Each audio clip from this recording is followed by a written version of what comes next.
Hey guys, it's Tracey from Nova Scotia Living, and today we're going to can up some deer ribs. I have to be honest guys, I've never canned up deer ribs. I've canned up meat and I just canned up some deer meat. But I was looking online and did some research and I found a recipe for canning up deer ribs.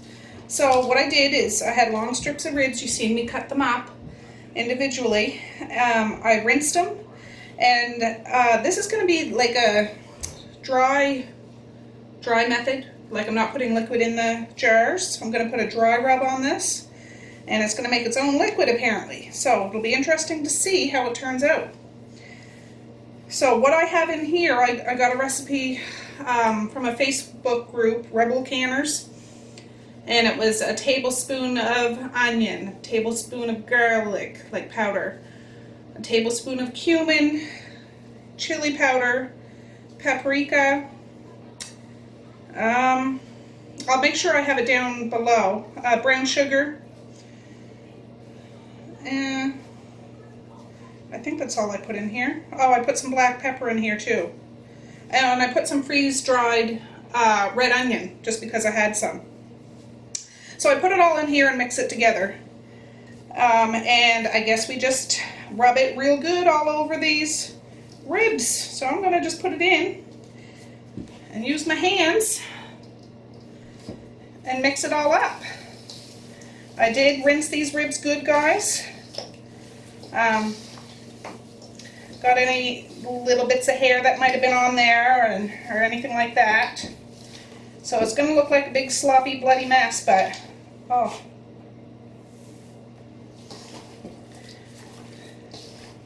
I guess these get nice and tender. And yeah, today I'm going to can them up in quart jars.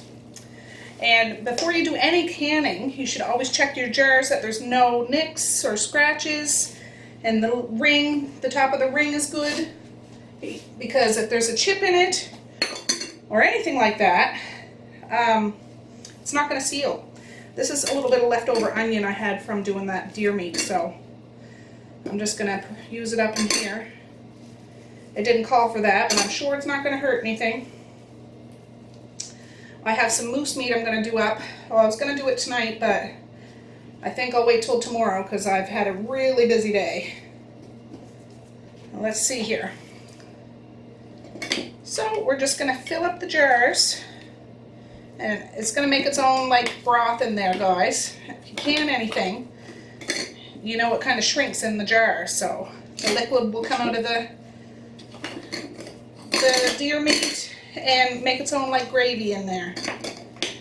And after, apparently, when you want to use these ribs, you just open them up and you can put them in the oven or in the pan or whatever you want to do, on a metal tray on the barbecue, and add sauce if you want to. Now, if I had open-mouthed, wide-mouthed jars, that would probably be better, but I only have a few of those, so I'm just using what I have. I just fill it up to the bottom lip of the jar, bottom ring, and try to pack it in there good, really good. I have one jar already over in the canner of just deer meat left to can, but they'll can at the same time, so it's not going to hurt anything.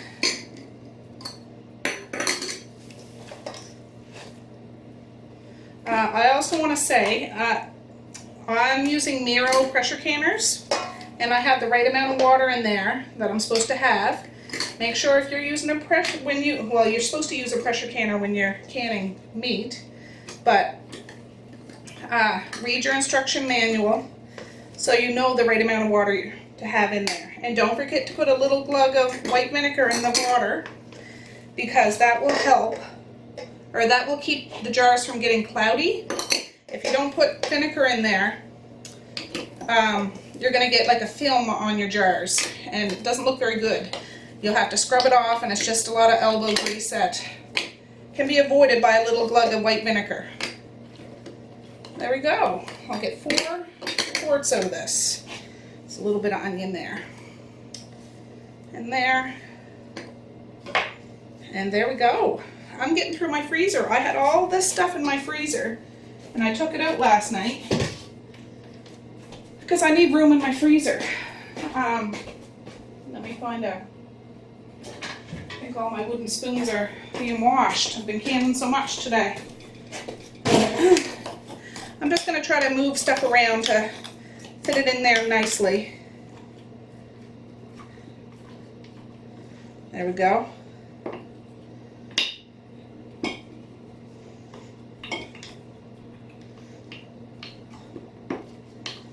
Just move it around. You don't want great big air pockets in there.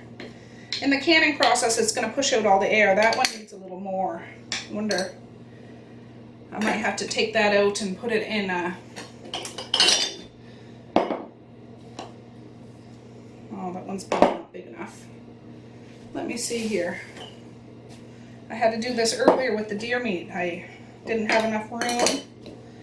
Let's see.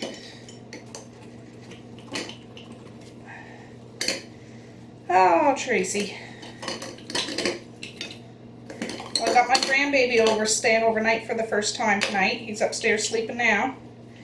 He's only 6 months old, I think. Just trying to calculate the time. Yeah, I can get this all in here. So it's very exciting for me. There we go. You don't want to have too much head space. This is a good, tightly packed one. There we go. I know my jars are back here, guys, so you can't see them real good. I'm just trying to get through the night. It's 20 to 9 at night. All right, let me get these bloody old gloves off. So now what we're going to do is wipe the rims of our jars. And then that's another chance to check your rims. I'm going to wipe them with vinegar. I recommend using vinegar, especially when you're canning meat, because meat can get a little greasy. You can use hot water, but I recommend vinegar, especially for meat. Now, like with vegetables and things, that it's not really greasy, and hot water work fine. I'm just used to using vinegar, because that's what my mom used. And it just clears the surface. You don't want anything on that lip, or the lid isn't going to seal. There we go. So, I have my lid sitting in hot water, not boiling water.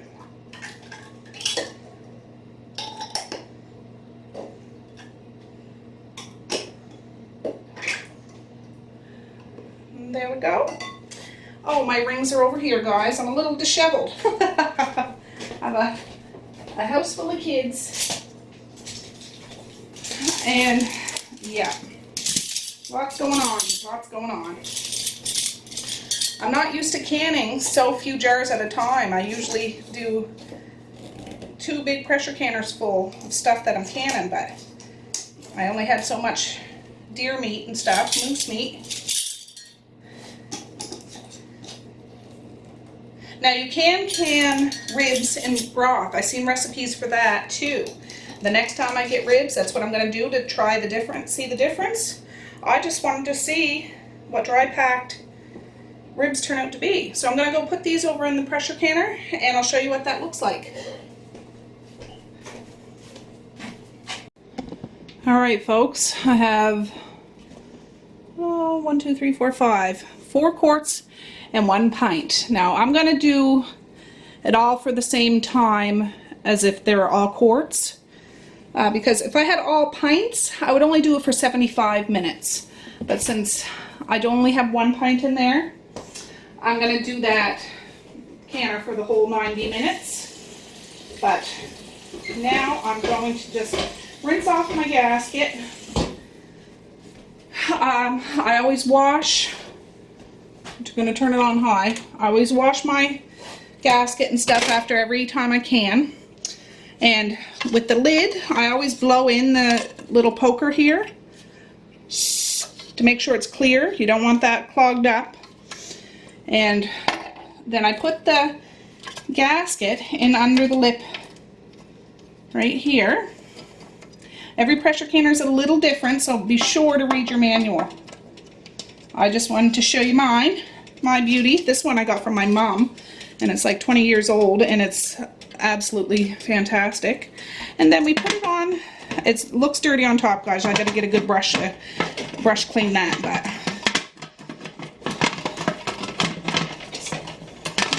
do I have my right lid? Oh, maybe I have my wrong lid. Do I have my wrong lid? No, I have my right lid. Oh, look at that. It didn't go on right.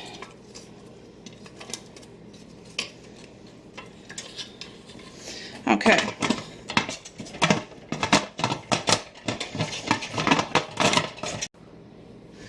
So you sit on nice and snug and turn it, and it locks here on the sides. I have my burner on high. We gotta wait till the steam starts coming out of here at a steady stream and full force, and over here there's a little poker. And when that poker is up, it means there's pressure in the canner. You can't touch the canner. You can't try to cool it down or open the canner. Very dangerous. So when this comes up to a steady stream, I'll bring you back and show you what that looks like. All right, it's come up to full steam, so I'm gonna set the timer for 10 minutes. And you can see that little red poker's up now, so you just leave the pot alone and set the timer for 10 minutes, and after 10 minutes, that's when we move on to the next. All right, guys, the timer just went off. So now we put the little weight on. I'm using a 10-pound weight. I blow in that too. Just to make sure the little vent holes aren't clogged up with anything. So, I love you too, baby. Go on out right now, hon. You just put that on. I like to hold something because I'm scared of getting burned. I've been burned a few times, and that steam is super duper hot. So we gotta wait for this to come up to do its fancy dance and jiggling and wiggling. And when it does that, I'll bring you back and show you. All right, it's starting to jiggle, guys. There it goes. So now what we have to do, I know it's loud, turn the heat down. And for my stove, it's generally between 7 and 6. Oh. Because you don't want this doing it too much, and you don't want it doing it at all. I usually gauge it around 3 or 4 times a minute. Oh, it's loud. 3 or 4 times a minute. I'm trying to get it in before it does it again. And we need to set the timer for 90 minutes, which is an hour and a half. So I'll bring you back in an hour and a half, and I'll show you what we do next.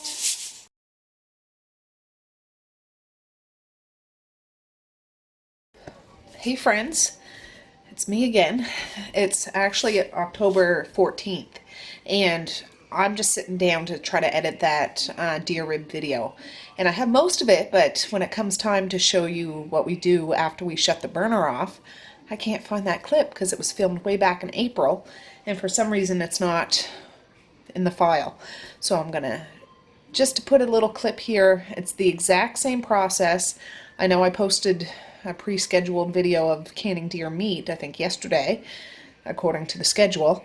But after that 90 minutes is off, all you have to do is shut off that burner and let it cool down. Wait for that little red poker on the pressure canner to go down, then you know it's safe to open up. It's okay to take the weight off, because once you shut that burner off, you don't touch the pressure canner, you don't try to cool it down, you don't take the weight off, you don't put it in cold water or anything. You just let it sit there and do its thing until the pressure comes out. And then we open it up, and you open it with the lid side facing away from you, because you'll get a steam bath in the face that'll, you know, singe your eyebrows. So yeah, I'm gonna put that here and you'll see. And I can't find the very last clip of showing the jar, so I'm gonna go down in the basement right now and get a jar to show you what it looks like, because I think I still have a jar down there. I think. Let's hope. So I'll show you that. All right, guys, I had to spin out, and I forgot to record when the time was up. But as soon as that 90 minutes is up, or the hour and a half is up, all you have to do is shut the burner off. You just take it off you know, turn it down to 0. And then you don't touch the pressure canner, you don't try to cool it down, you don't try to do anything like that, because that you need to wait for this poker to go back down. And you can see I've left it a while and it's down. So now it's safe to open. But be aware, because it's still very hot, this little weight is very hot. And you'd burn yourself if you use your bare hands. So when you open it away from you. You can see all that steam. Whew, it's hot. And now it's safe. All right, friends. Well, I went down and got the last jar of my deer ribs.